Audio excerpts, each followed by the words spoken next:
Why the Bayraktar TB2 has become ineffective in Ukraine.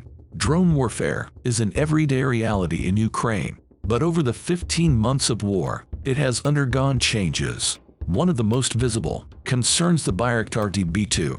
This Turkish-made drone used to be very prominent. It became one of the early symbols of Ukrainian resistance. People named their kids after it. Countries like Lithuania and Poland crowdfunded TB2s for Ukraine. Baykar, the manufacturer, saw its sales orders skyrocket.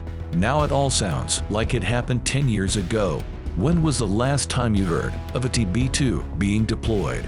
But why? Here's what happened.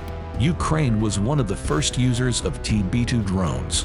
They were used in attack mode to destroy Russian equipment. The TB2 is a medium-altitude long-endurance drone. It costs about $2 million apiece. The TB2 has a wingspan of around 40 feet. The drone is monitored and controlled by an aircrew. The aircrews set up ground control stations. A station has 2 terminals and a base for launching. The 21-foot-long TB2 can autonomously take off and land. It has a full avionics suite on board. It can fly at 18,000 to 25,000 feet for up to 27 hours. It has a range of 185 miles. The TB2 has an autopilot feature. It's also not fully dependent on GPS, having its own sensors. The drone carries 4 smart micro-munition, laser-guided missiles. It has a low radar cross-section. But all of this advanced tech stopped being enough at some point. It's not known how many TB2s Ukraine had, but more than 20 have definitely been shot down. The reason is Russian electronic warfare capabilities. EW is not an unchanging constant. It's a continuing process of gathering signal and electronic intelligence. Signals are detected, captured, and analyzed. The longer the war goes on, the smarter both sides become. They must constantly adapt. Once a weapon is compromised, it becomes almost useless. For a $2 million drone, that's basically a death sentence.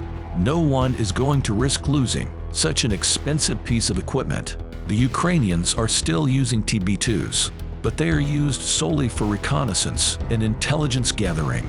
Of course, Ukraine's strike capabilities have also grown. Early in the war, TB2s were the best option for range strikes. Now Ukraine operates SIM-LRS and mid-range missiles.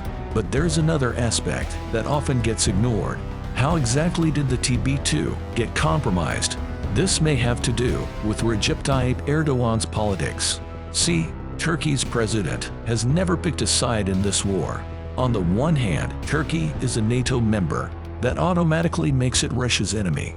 Turkish banks stopped servicing Russian credit cards. Turkey has at times restricted maritime traffic for Russian ships. And of course, it has supplied weapons to Ukraine. Moreover, Baykar even gave some drones away for free. And it's planning to build a drone factory in Ukraine.